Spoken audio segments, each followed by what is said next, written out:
নমস্কার। আজকে আমি আছি উত্তর চব্বিশ পরগনার জাতির কথা নামক একটি হিন্দু সংগঠন যার কর্ণধার জ্যোতির্ময় ভট্টাচার্য তার বাড়িতে। আজকে ইনাকে কিছু প্রশ্ন করার আছে ব্যক্তিগত নিজের তরফ থেকে আমার বিভিন্ন কার্যকলাপের পরিপ্রেক্ষিতে। কিন্তু তার আগে একটা কথা আপনাদের বলে রাখি, এই সংগঠনটি পথ চলা শুরু হয়েছে 2017 থেকে, যতটুকু আমি জানি ইনার থেকে শুনেছি। কিন্তু যেটা মূল কথা হচ্ছে, এই সংগঠনের কর্তৃক কিছু কাজ কিন্তু অতীতে কিন্তু অনেক বেশি ইম্প্যাক্ট ফেলেছে হিন্দু যুব সমাজের মধ্যে। যেমন আপনাদের ইনস্ট্যান্স বলছি, 25 ডিসেম্বর 2018 সাল, সেই দিনকে কি হয়েছিল, চার্চের সামনে আমাদের এই সংগঠন কিন্তু গীতা বিতরণ করেছিল সমস্ত মানুষের কাছে। কারণ আমাদের দেশকে বলা হয় সর্বধর্মের সমন্বয় দেশ, এবং জ্যোতির্ময় বাবুরা এবং তাদের সংগঠনের লোকেরা তারা কিন্তু সামনে এই চিন্তা ভাবনাকে এগিয়ে নিয়ে গিয়ে তারা ওখানকার ফাদারের সাথে কথা বলে এবং সাধারণ মানুষের কাছে সেটাকে খুব জেনারেস ভাবে অ্যাকসেপ্ট করে যে সর্বধর্ম সমন্বয়ের দেশ। যেমন যিশু যেমন মেসেঞ্জার অফ গড, শ্রীকৃষ্ণ কিন্তু ভগবানের দূত ছিলেন। তো আমরা কিন্তু মনে করি ভগবান এক, ঈশ্বর আল্লাহ ভগবান সবই এক। এবং হিন্দু ধর্মের যে কার্যকলাপ তারা করে চলেছেন সেগুলো কিন্তু বলাই বাহুল্য, বেশি ডিটেলস আমি গেলাম না। বর্তমান দিনে যেটা হচ্ছে, তাদের সংগঠনের কর্তৃক কিছু কার্যকলাপ খুবই বাজেভাবে ইম্প্যাক্ট ফেলেছে বিভিন্ন ক্ষেত্রে, বিভিন্ন সমাজে। যেগুলো আপনাকে একটা উদাহরণ আপনাকে দিচ্ছি। জ্যোতিবাবু, আপনার মনে থাকবে 16 তারিখ সরস্বতী পুজোর দিনকে আপনার একটি ভিডিও বার করেছিলেন। সুনীল গঙ্গোপাধ্যায়, যিনি একজন প্রখ্যাত কবি এবং যুব সমাজে যার একটা খুব ইম্প্যাক্ট আছে, আমি দেখতে পেলাম যে তার ছবিতে আপনারা জুতো পেটা করলেন, আপনারা থুতু দিলেন, আপনারা গালিগালাজ করলেন। আপনারা এটা শুধুমাত্র কিন্তু একজন মানুষটাকে অপমান করলেন, একটা যে পার্টিকুলার যে সেগমেন্ট, কবিতার যে সেগমেন্ট, যে কবিদের সেগমেন্ট, তাদের একটা সেন্টিমেন্টের আঘাত করলেন। এটা পিছনে কারণটা কি? সুনীল গঙ্গোপাধ্যায় এমন কি করেছিলেন যার জন্য আপনারা এতটা রেগে গেছেন, আপনারা এরকম একটা কার্যকলাপ করতে বাধ্য হলেন? যদি আপনি একটু বলেন। নমস্কার। বিষয় হচ্ছে, সুনীল গঙ্গোপাধ্যায়ের প্রতি ব্যক্তিগতভাবে আমাদের কোনো রাগ নেই। আচ্ছা, মানুষ সুনীল গঙ্গোপাধ্যায় হিসেবে, কিন্তু উনি যে কাজগুলো করেছেন, উনি ইন্টেনশনালি প্রতিটি সময় হিন্দু দেবদেবীদের নিয়ে অত্যন্ত নোংরা কথাবার্তা বলেছেন। উনি মা কালীকে যেন জ্যান্ত সাঁওতাল মাঝি, এবং আরো বিভিন্ন লেখার মাধ্যমে উনি হিন্দুদের সবসময় মক করে গেছেন। অথচ উনি ধর্ম না মানতে পারেন, উনি এথিস্ট হতে পারেন, কোনো দোষ নেই। যদি উনি এথিস্ট হন, তাহলে ওনার উচিত ছিল যে সব ধর্ম নিয়েই কথা বলা। আমি যদি বলি যে যিশু খ্রিস্টের জন্ম কিভাবে হয়েছিল, যে স্বর্গ থেকে আকাশ থেকে একটা স্টার আসলো, মেরির গর্ভে প্রবেশ করলো, এবং পরবর্তীকালে যিশুর জন্ম হলো ওই বেথলেহেমের ওই বাথটবের মধ্যে। বিজ্ঞান এটা মানবে? বিজ্ঞান এটা মানবে না। মাদার টেরিজার কাছ থেকে জল পোড়া খেয়ে কেউ সুস্থ হয়ে গেছে, এটা যদি কোনো গেরুয়াধারী সন্ন্যাসীর ক্ষেত্রে হতো, তাহলে কিন্তু এই সুনীল গঙ্গোপাধ্যায় কিন্তু চূড়ান্ত ব্যঙ্গ করতেন, কিন্তু তিনি সেটা করেননি। আজকে যে তালিবান থেকে আরম্ভ করে এই যে বিভিন্ন সংগঠনগুলো, জিহাদি সংগঠনগুলো, যারা তাদেরকে বলছেন, এটা প্রথম প্রশ্ন। সরি আপনাকে ইন্টারভেন করার জন্য। এই যে আপনারা ভাষায় বলে থাকেন জিহাদি জিহাদি জিহাদি, এই জিহাদি কারা? এই যে আপনারা বলে জিহাদি, এই জিহাদি কথাগুলো এগুলো কি উৎস? এগুলো আপনারা ব্যবহার করছেন কথায় কথায়, সাম্প্রদায়িকতার কথাবার্তা বলছেন আপনারা এই সংগঠন থেকে, এই কথাগুলো মানে নাকি? জিহাদি হচ্ছে যারা জোর করে রক্তাক্ত পরিস্থিতি তৈরি করে নৃশংসভাবে মানুষকে খুন করে তার মতামত প্রতিষ্ঠা করতে চায়। তারা পরোয়া করে না সেই মতবাদ মানুষের জন্য কতটা কাজে আসবে, এবং এই তাদেরই বলা হচ্ছে জিহাদি।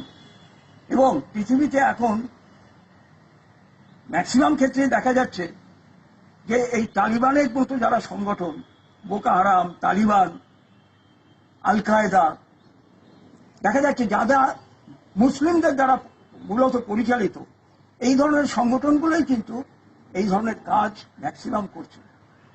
তো এই কারণে এদেরকে জিহাদি বলা হচ্ছে। কিন্তু জিহাদি কথাটা যদি কোনো হিন্দুও এইভাবে করে তাহলে সেও জিহাদি হবে, কোনো খ্রিস্টান যদি করে তাহলে সেও জিহাদি হবে। কিন্তু মূলত দেখা যাচ্ছে এই যে সংগঠনগুলোর নাম বললাম প্রত্যেকের মাথায় কোনো না কোনো মুসলিম বসে আছে, সেই জন্য এগুলোকে জিহাদি বলা হচ্ছে।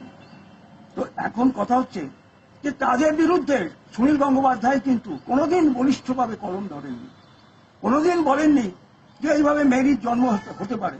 শুক্রবার দিন মেরি এই যীশু খ্রিস্ট ক্রুসিফাইড হয়েছিল, আর সোমবার ইস্টারের দিন তার রিজারেকশন হয়েছিল, তার পুনর্জন্ম হয়েছিল। তো একটা মানুষকে ক্রুসিফাইড করে যদি মাটিতে পুঁতে দেওয়া হয়, তাহলে কি করে দুদিন পরে সে আবার জেগে ওঠে? এই কথাগুলো তো বলা হয় না। কিন্তু হিন্দু ধর্মের বিভিন্ন বিশ্বাস বা বিভিন্ন ক্রিয়াকলাপে সমস্ত সময় এরা এই করে গেছে। আর সব থেকে আমার খারাপ লেগেছে যে এই বামফ্রন্ট সরকার সুনীল গঙ্গোপাধ্যায়কে সরস্বতী পুরস্কার দিয়েছে, যিনি মা সরস্বতীকে এই চোখে দেখেছেন। তিনি আপনি যদি একটু সংক্ষেপে বলেন এক্স্যাক্টলি কি কথাটা বলেছিলেন? কথাটা আমার বলতে মুখ দিয়ে আমি দ্বিধা হয়, কেন আমি নারী জাতিকে অত্যন্ত সম্মান করি। বিশেষ করে আমরা যারা হিন্দুত্ববাদী, আমরা নারীকে মায়ের তুল্য দেখি এবং সেইভাবেই তাদের সম্মান করি। আচ্ছা, একটা কাজ করে যে আপনার এই কথাটা যদি বলতে ইচ্ছা না হয়, আপনারা এটা করতে পারেন। আপনারা কিন্তু যেটা এই কথাটাকে পার্টিকুলার ইন ভার্বাটা আপনারা কিন্তু কমেন্টে লিখে দিতে পারেন আপনারা, কারণ উনি একজন বয়স্ক মানুষ, তার পক্ষে নারী জাতির অসম্মানজনক কোনো কথা সেটা বলাটাও কিন্তু শুনতেও খারাপ লাগে প্রত্যেকটা মানুষের কাছে। দেখুন, আমার কাছে দ্বিতীয় প্রশ্ন আপনার কাছে হচ্ছে যে আপনি তো বললেন এত কিছু কথা, জিহাদি টিহাদি অনেক কিছু বললেন আপনারা। হিন্দু ধর্ম তো ছোটবেলা থেকে দেখে সে অ্যাকসেপ্টেন্সে বিলিভ করে, আমরা বরাবরই অ্যাকসেপ্টেন্সে বিলিভ করি আমরা। তা আপনারা এই যে উগ্রতা কেন আপনাদের মধ্যে এরকম? আপনারা ওয়ামোমা একটা ইনসিডেন্ট দেখেছিলাম, ওয়ামোর মধ্যে গিয়ে আপনারা দেখেছিলাম যে আপনারা ভাঙচুর করছে, মানে থ্রেট দিচ্ছেন হালাল হাটাও, হালালের মাংস হাটাও। সাইন্টিস্টরা তো বলে গেছে যে হালালের মাংস খাওয়া হচ্ছে আমাদের মানুষের জন্য খুব উপকারী। তা আপনারা হালালের মাংস খাওয়া যাবে না এরকম ভাবে বিদ্রোহ করছেন। হ্যাঁ, আমি মানছি আপনাদের এটার ভয় কিন্তু অনেক জায়গায় হালালের মাংস লেখাটা উঠে গেছে, এরকম সত্যি কথা। কিন্তু আপনাদের এই বিদ্রোহটা করার কারণ কি? উগ্রতা তো হিন্দুত্ববাদী হিন্দুরা শেখায়নি, আমাদের ধর্ম তো শেখায়নি, আমাদের সনাতন ধর্ম শেখায়নি। তা আপনারা একশো জাতির কথা মেন মোটোটা কি? বিষয় হচ্ছে যে যখন আমরা প্রথমে যখন দেখি, তখন কিন্তু ইসলাম বা খ্রিশ্চানিটি বা বুদ্ধিস্ট, এরা কিন্তু এগুলো হচ্ছে ধর্ম নয়, এগুলো হচ্ছে রিলিজিয়ান। অর্থাৎ কোনো একজন প্রফেট সে তার বক্তব্য বলে গেছে, সেইটাই পরবর্তীকালে তার যে প্রক্রিয়া, তার যে কথা, সেইটাকে যারা ফলো করছে, এগুলো হচ্ছে এক একটা সম্প্রদায়। কিন্তু প্রত্যেকটা জাতি পৃথিবীতে তার চলার পথে সে কতগুলো সিস্টেম মেনটেন করেছিল এবং কিছু স্পিরিচুয়াল থিঙ্কিং তারা এনেছিল। আর আমরা রোমে দেখি রোমের প্রাচীন ধর্ম, গ্রিসে আমরা দেখি তার প্রাচীন ধর্ম ছিল। এইভাবে পৃথিবীর প্রত্যেক সভ্যতায় তার নিজস্ব ধর্ম ছিল, স্পিরিচুয়ালিটি ছিল, যেটাকে আমরা ভারতবর্ষে হিন্দু ধর্ম বলে পরিচিত। তো হিন্দু যখন তো সৃষ্টি হয়েছিল, তখন কিন্তু ধর্মে ধর্মে কোনো আঘাত মারামারি ছিল না। আজকে আলেকজান্ডার ভারত দখল করেছিল, কিন্তু এখানকার ধর্মকে, এখানকার মানুষকে আলেকজান্ডার কিন্তু গ্রিকরা যে দেবদেবীতে বিশ্বাস করত, সেই দেবদেবীতে বিশ্বাস করাতে তারা বাধ্য করেনি। সত্যি ঠিকই। বা রোমানরা যে মিশরে প্রবেশ করেছিল, রানী ক্লিওপেট্রার গল্প আমরা সবাই জানি, সিজারের আমলে, সেখানে কিন্তু তারা রাজত্ব সাম্রাজ্য বিস্তার করেছিল, কিন্তু রোমের ধর্মকে বাধ্য করেনি গ্রহণ করাতে। তো প্রাচীনকালে যে ধর্মগুলো ছিল, তাদের কারোর মধ্যে কিন্তু এই ধরনের এ ছিল না, কারণ তারা যে যার নিজের সভ্যতার মধ্যেই নিজেকে বেঁধে রাখত। কিন্তু পরবর্তীকালে কি হচ্ছে, ইসলাম এবং খ্রিস্টানিটির আবির্ভাবের পরে এই যে মানুষকে কনভার্ট করা এবং সেই দেশগুলোকে ধীরে ধীরে হয় খ্রিস্টান বা ইসলামে পরিণত করা, তো এইরকম একটা জায়গায় আজকে ভারতবর্ষ যে হিন্দু যে সনাতন ধর্ম আজকে এই মুখে সংকটের মুখে এসে পড়েছে। কাজেই আজকে হিন্দু ধর্মকে যদি, হিন্দুত্বকে যদি বাঁচিয়ে রাখতে হয়, তাদের রেজিমেন্টেশনের দরকার আছে বলে আমি বিশ্বাস করি। তা না হলে যেরকম আজকে পারস্য থেকে তাদের ধর্ম, খ্রিস্টানদের ধর্ম উঠে গেছে, আমরা সাউথ আমেরিকায় যদি যাই, ইনকা সভ্যতা, তাদের যে রিলিজিয়ান ধর্ম ছিল চলে গেছে। এইভাবে পৃথিবীর সব দেশ থেকে কিন্তু তাদের যে ধর্ম ছিল চলে গেছে, শুধুমাত্র ক্রিশ্চিয়ানিটি এবং ইসলাম এই যে মতবাদ, ব্যক্তি দ্বারা প্রচারিত যে মতবাদ, সেইগুলোকে মানে establish যদি করা আপনি হচ্ছে। এটা বলছেন, আমি যদি অনলাইনে বলি মানুষকে বোঝানোর জন্য যে নিজেদের ধর্ম ও নিজেদের জমি রক্ষার জন্যই আপনারা এই উগ্রতাকে নিয়ে আসেন এই ধর্মের মধ্যে, যাতে আপনারা মানুষকে সচেতন করছেন, এটা আপনি বলতে চাইছেন কি? হ্যাঁ, সেটা শ্রীকৃষ্ণ ঠিক একই কথা বলে গেছেন যে সংকটের সময় অনেক সময় মানে দৃঢ়চেতা হতে হয়, অনেক সময় সুদর্শন চক্র উনি ধরেছেন বারে বারে যখন অন্যায় হয়েছে। কাজে আজকে এই যে ভারতবর্ষের মানুষকে এই যে ধর্মান্তরিত করা হচ্ছে, একে যদি রুখতে হয় তাহলে হিন্দুর না, বর্তমানে কোথায় করা হচ্ছে? আপনি যে বলছেন বর্তমানে, এগুলো তো অতীতের ঘটনা বলছেন। হ্যাঁ, আমাদের হিস্ট্রি থেকে জানা উচিত, শেখা উচিত, যাতে হিস্ট্রি রিপিট না হয়। কিন্তু বর্তমানে এমন কি ইনসিডেন্ট হচ্ছে আপনি যদি বলেন, কারণ আমার তো জানা নেই যে বর্তমানে কোথায় ধর্ম বাড়ছে, কোথায় মুসলিমরা। আপনারাই মাঝে মাঝে বলেন যে হিন্দু খাতরে মে হিন্দু খাতরে মে, বিজেপির মতো বলেন। একটা প্রশ্ন আছে, আপনারা যদি সোজা মনে প্রশ্ন করতে যদি মনে না করেন, আপনি কোনো বিজেপির সাথে যুক্ত, বিজেপির কোনো উইং হিসেবে কাজ করছেন আপনারা? আমি মানে জাতির কথা বিজেপিও নয়, তৃণমূলও নয়, কংগ্রেসও নয়, সিপিএমও নয়। যে নিজেকে হিন্দু বলে মনে করে এবং যে মনে করে যে এই যে ভারতবর্ষ যেটা ছিল, যেটা এখন ভারতে পরিণত হয়েছে, সেই ভারতে যদি হিন্দুর অস্তিত্বকে রাখতে হয় তাহলে যে কোনো হিন্দু সেই জাতির কথায় আসতে পারে, সবাই ওয়েলকাম। যে হিন্দুত্বে বিশ্বাস করে, হিন্দু সংস্কৃতিতে বিশ্বাস করে, হিন্দু কালচারে বিশ্বাস করে, সেই জাতির কথায় আসতে পারে। এখানে কোনো রকম বাধা নেই। সে কারণে আমাদের সাথে অনেক তৃণমূলেরও লোক আছে, বিজেপিরও লোক আছে এবং অন্যান্য নন পলিটিক্যাল পার্সন, তারাও আমাদের সঙ্গে যুক্ত আছে মানসিকভাবে। তা আমরা এটাতে বিলিভ করি, হিন্দু মাত্রই হচ্ছে আমাদের ভাই, এবং যারা হিন্দুত্বে বিশ্বাস করে তারাই আমাদের। তো আপনারা কি এটাও বিলিভ করে, যেটা আমি প্রশ্নটা করছিলাম, করতে করতে অন্য প্রশ্নে টার্ন করলাম, যে হিন্দু সত্যি খাতরে মে আছে বর্তমানে, আপনার মনে হয়? আমরা যদি দেখি যে ইসলামের এই দেশটা পুরোটাই হিন্দু ছিল, যে পুরনো যে ভারতবর্ষের ম্যাপ পুরোটা হিন্দু ছিল, কিন্তু ইসলামের আবির্ভাবের পর থেকে ধীরে ধীরে আমরা দেখি ভারতের বহু বিভিন্ন অংশগুলো, যেগুলো আজকে ধরো সাপোজ পাকিস্তানে পড়েছে, সেইগুলো ধীরে ধীরে হিন্দু শূন্য হতে থাকে এবং মুসলিম মেজরিটি হতে থাকে। কেন? ডিউ টু কনভার্সন এবং অধিক সন্তানের জন্ম, এই দুটো কারণে ক্রমশই যারা মেজরিটিতে পরিণত হয় মুসলিমরা। এবং আমরা পরবর্তীকালে দেখেছি যে ইংরেজ বা পর্তুগিজরা আসার পরে এদেশে কিন্তু ফাদাররা এসে তারা কিন্তু খ্রিস্টানিটি প্রচার করে গেছে, এবং যার ফলে খ্রিস্টানিটি কিন্তু বাড়ছে, মুসলিম ইসলাম ধর্মের বাড়ছে, কিন্তু হিন্দুর সংখ্যা, যে হিন্দু এককালে হয়তো দেশ ভাগের পরে বলছি 90% ছিল, সেই 90% হিন্দু আজকে লাস্ট সেন্সাস যখন যদি হয় দেখা যাবে হয়তো 70-75-এ নেমে গেছে। অর্থাৎ হিন্দুর সংখ্যা কিন্তু দিন দিন কমে যাচ্ছে। এই কারণে তাহলে কি হবে? ওই দেশগুলোর মতো পৃথিবীর আর যে দেশগুলো, যেগুলো দেশগুলোর তাদের যে সনাতন যে ধর্ম যেগুলো হারিয়ে গেছে, তা একদিন এই হিন্দু জাতিরও হিন্দু ধর্ম হারিয়ে যাবে। তো এই কারণে আমাদেরকে রুখে দাঁড়াতে হবে, আমাদের হিন্দুত্বের জন্য লড়াই করতে হবে। আদারওয়াইজ হিন্দু বলে একটা জাতি ছিল বা তার সংস্কৃতি ছিল, এটা কিন্তু বুঝে যাবে। অবশ্যই ঠিকই বুঝলাম, কিন্তু ব্যাপারটা হচ্ছে আপনারা যতটা হিন্দু, যদি বলে হিন্দুত্ববাদী, যে কথাটা আমরা শুনছি হিন্দুত্বয়া, যে কথাটা নতুন এখন আরএসএস থেকে শুরু হয়েছে বলাটা, এর আগে ছিল না প্রচলিত, তো আপনারা যতটা হিন্দুত্ববাদী ততটা কি আপনারা মুসলিম বিরোধী?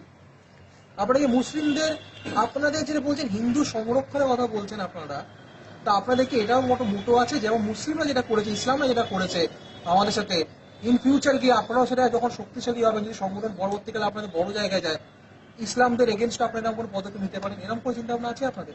নাকি আপনারা চাইছেন শুধুমাত্র প্রোটেক্ট করার জন্য হিন্দুদেরকে এবং রুখে দাঁড়ানোর জন্য, সবাইকে নিয়ে চলার জন্য? কোনটা?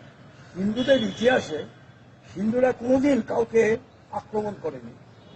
হিন্দু শুধু তার নিজস্ব যে জমি আর নিজস্ব যে সংস্কৃতি, সেইটাকে বাঁচিয়ে রাখার চেষ্টা করেছে। পৃথিবীর কোনো দেশে কেউ বলতে পারবে না যে ভারতবর্ষের থেকে হিন্দুরা গিয়ে সেই দেশ আক্রমণ করেছে বা সেই দেশের মানুষকে হিন্দুত্বে কনভার্ট করেছে। রাজারাজরা তার তার জায়গা দখল করতে পারে, এটা প্রাচীনকাল থেকে রয়েছে। তারা সাম্রাজ্য বিস্তার করেছে, এটা তো হচ্ছে রাইট, যেরকম আলেকজান্ডার করেছে, জুলিয়াস সিজার করেছে এবং অন্যান্য বহু দেখা যাবে। কিন্তু হিন্দুরা কোনোদিন কাউকে গিয়ে ধর্মীয়ভাবে যে ধর্মান্তরিত করা, এই কাজ কিন্তু হিন্দুরা কোনোদিন করেনি। কেন? হিন্দুরা সর্বধর্মকে ভালোবাসত। কিন্তু আমরা দেখেছি যে বিন কাসিমের আবির্ভাবের পর থেকে ভারতে, সিন্ধুর রাজা দাহিকে হারাবার পর থেকে ভারতবর্ষ কিন্তু ধীরে ধীরে তাদের কিন্তু কনভার্ট করা হয়েছে, ইসলামে কনভার্ট করা হয়েছে। যে কাশ্মীর আজকে হিন্দু মেজরিটি ছিল, কাশ্যপপুরীর দেশ ছিল, সেই কাশ্মীর আজকে হিন্দু শূন্য হয়ে গেছে। শেষ আমরা দেখেছি কি, যখনই মুসলিম 90-এর দশকে হিন্দুরা যখনই সেখানে মাইনরিটি হয়ে গেছে, তাদেরকে নির্মমভাবে তাকে থেকে বিরোধিত করা হয়েছে। সুনীল গঙ্গোপাধ্যায় কিন্তু কোনোদিন তার বিরুদ্ধে কোনো কবিতা লেখেননি, কোনোদিন কলম ধরেননি, কিন্তু মা সরস্বতীর বিরুদ্ধে তিনি লিখে গেছেন, মা কালী সম্বন্ধে লিখে গেছেন, আরো আরো হিন্দুদের দেবী সম্বন্ধে লিখে গেছেন। কাজেই কবি মানুষ সুনীল গঙ্গোপাধ্যায়ের সঙ্গে আমি তাকে চিনি না, কে আমার জানার দরকার নেই, কিন্তু কবি সুনীল গঙ্গোপাধ্যায় যে কাজটা করেছেন, আমার মনে হয় ইটের বদলে পাটকেলটাই মারতে হয়। সেই জন্যই আমরা তাকে এইভাবে করেছি। এবং আগামী দিনে যেসব কবি বা যেসব এই ধরনের কাজ করবে, তাদেরকেও একইভাবে তাদেরকে আমরা কবি বলতে একটা প্রশ্ন আপনাকে করি, আপনি কি কাজী নজরুল ইসলামের একই বৃন্দে দুটি কুসুম হিন্দু মুসলমান এই কথাটাকে আপনি সমর্থন করেন? মানে আপনাদের কথা শুনে মনে হচ্ছে আপনারা করেন না। যদি আপনি আপনার ভাবমূর্তিটা বোঝেন, আপনি কি কাজী নজরুল ইসলাম এই কথাটাকে সমর্থন করেন, একই বৃন্দে দুটি কুসুম হিন্দু মুসলমান? কাজী নজরুল ইসলাম যে কথাটা বলেছে, এই কথাটাকে কিন্তু কেউ মানেনি। এই কথাটাকে যদি মানা হতো, তাহলে কিন্তু দেশ এইভাবে ভাগ হতো না এবং নির্মমভাবে কোটি কোটি লোক বাংলা, পূর্ববঙ্গ, ইস্ট ইস্ট যেটা পরবর্তীকালে ইস্ট পাকিস্তান হয়েছে, এবং পশ্চিম পাঞ্জাব থেকে এইভাবে বিতাড়িত হয়ে, এইভাবে লাঞ্ছিত হয়ে, এইভাবে ধর্ষিত হয়ে তাদের কিন্তু এপারে আসতে হতো না। কাজে এই কথাটাকে শুধুমাত্র ইউজ করা হয় হিন্দুদের বিভ্রান্ত করার জন্য। রবীন্দ্রনাথের কথাকে ব্যবহার করা হয় শুধুমাত্র বিভ্রান্ত করার জন্য। এই বঙ্গভঙ্গ যখন হয়েছিল, রবীন্দ্রনাথ নিজে এই বঙ্গভঙ্গর বিরুদ্ধে তিনি দাঁড়িয়েছিলেন। আর পরবর্তীকালে আমরা কি দেখেছি, এই পশ্চিম বাংলা, অবিভক্ত বাংলা, তাকে পাকিস্তানে নিয়ে যাওয়ার চক্রান্ত হয়েছিল। যদিও শ্যামাপ্রসাদ মুখার্জি এবং আরো কিছু বিশিষ্ট ব্যক্তির প্রচেষ্টায় সেটাকে রুখে দেওয়া গেছিল। নাহলে এই যে পশ্চিমবঙ্গে আমরা বাস করছি, এই যে নজরুল ইসলামের কথা অনুযায়ী একই বৃন্তে দুটি কুসুমের জায়গায় বাস করছে, এই জায়গাটাও কিন্তু থাকতো না। এটাও কিন্তু ওই বাংলাদেশেরই অংশ হতো, যেটা ইস্ট পাকিস্তান, এবং সেখানে কিন্তু রাষ্ট্রধর্ম ইসলামই হতো। খুবই ভালো বললেন দাদা আপনি। যেটা আপনাকে মেন আপনার যেটা বুঝলাম আপনার কথা শুনে, যে আপনারা জাতিগত থেকে যে কাজটা করছেন, সেটা হচ্ছে আপনারা ডিফেন্স মেকানিজম তৈরি করছেন হিন্দুদের জন্য। আপনারা কিন্তু ইসলাম ধর্ম কিন্তু অন্য ধর্মকে অ্যাটাকিং মেকানিজম তৈরি করছেন না, আপনারা সচেতন করছেন, হিস্ট্রিটা পড়াচ্ছেন, এবং তাই তো আপনারা প্রেজেন্টে হিন্দুরা সুরক্ষিত থাকে এটা প্রেজেন্টে ডিফেন্স মেকানিজম তৈরি করছে, পরবর্তীকালে পাস্টে যা যা হয়েছে সেগুলো থেকে ডিফেন্ড করতে গেলে যেন তারা মেন্টালি সাইকোলজিক্যাল প্রিপেয়ার থাকে। আপনি আমাকে বলুন if I am right or wrong. একদম একদম ঠিক। আমরা এইভাবেই আমরা কাজ চালিয়ে যাব।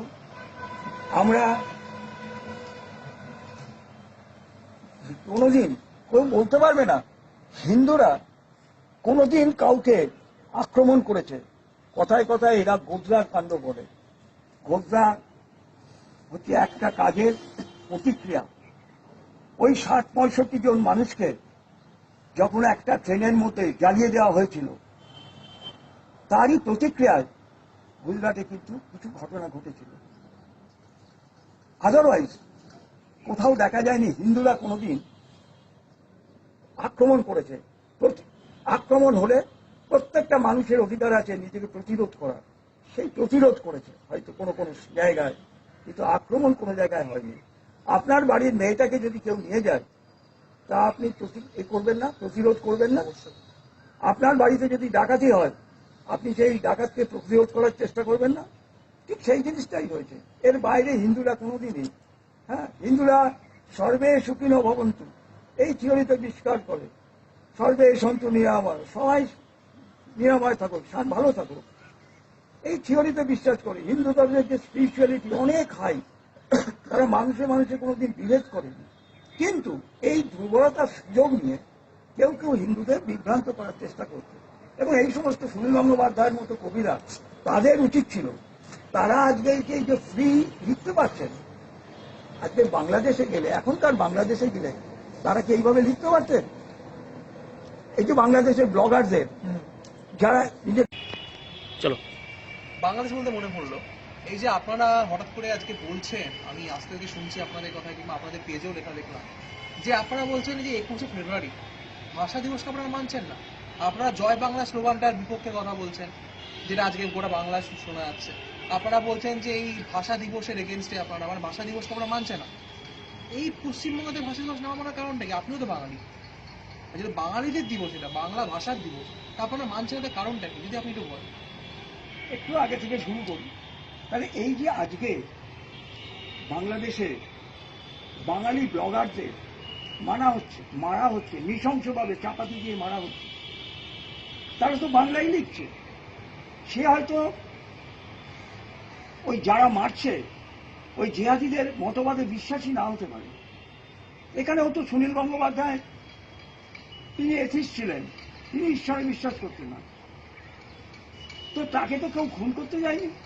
তো এখানে বাংলাদেশে এই যে দিনের পর দিন ব্লগারদের খুন করা হচ্ছে, এবং অনেক ব্লগার বিদেশে পালিয়ে গেছে, তার বিরুদ্ধে তো কেউ কোনো কথা বলছে না।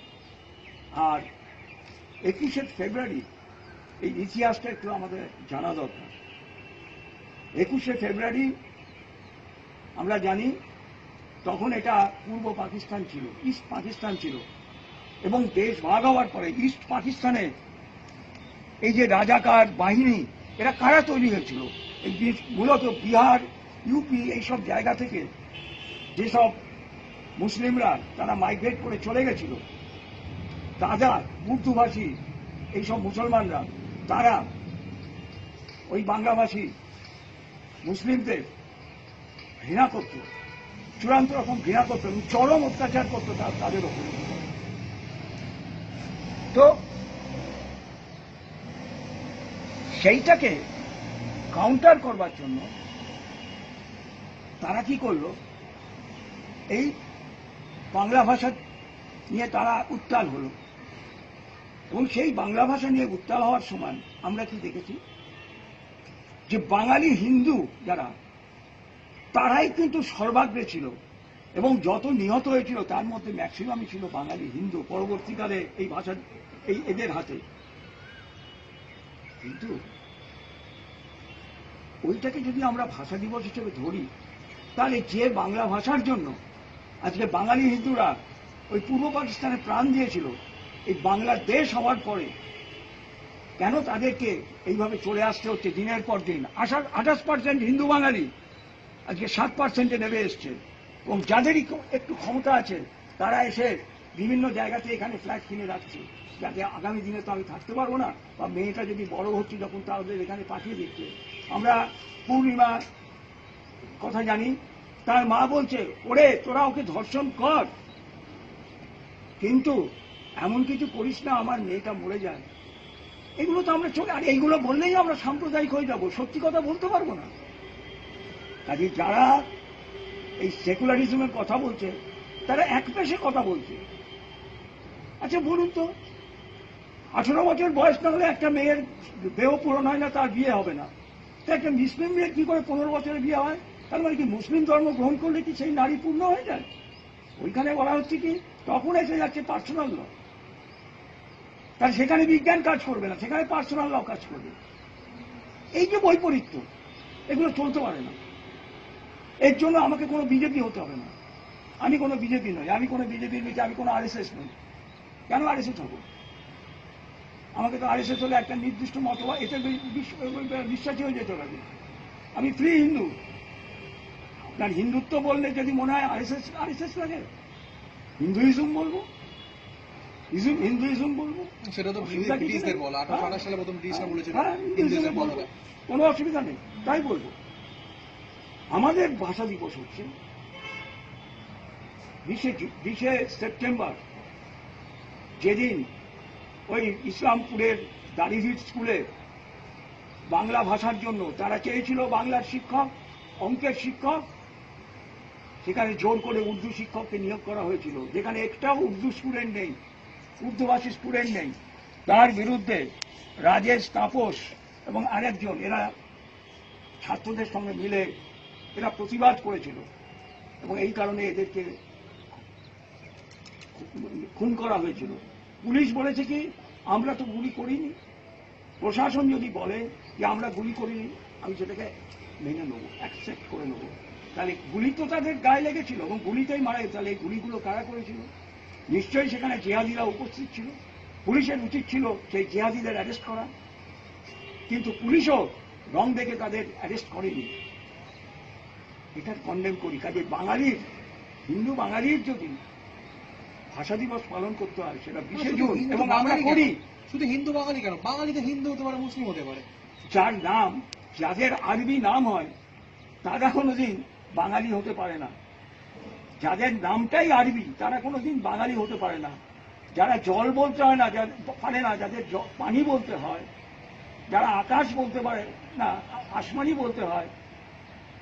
একটা শিশুর যখন জন্ম হয়, সে তার প্রথম যখন কথা বলে বাবা অথবা মা, বাবা বা মা বললে যদি নাপাক হয় তাদের কাছে, তা আমি তাদেরকে বাঙালি বলে মানতে পারবো না। এবং পুরনো শরৎচন্দ্র বা অন্যান্য যত লেখক আছে তাদের কোথাও বলা হয়নি তারা বাঙালি, বলা হচ্ছে মুসলমানরা।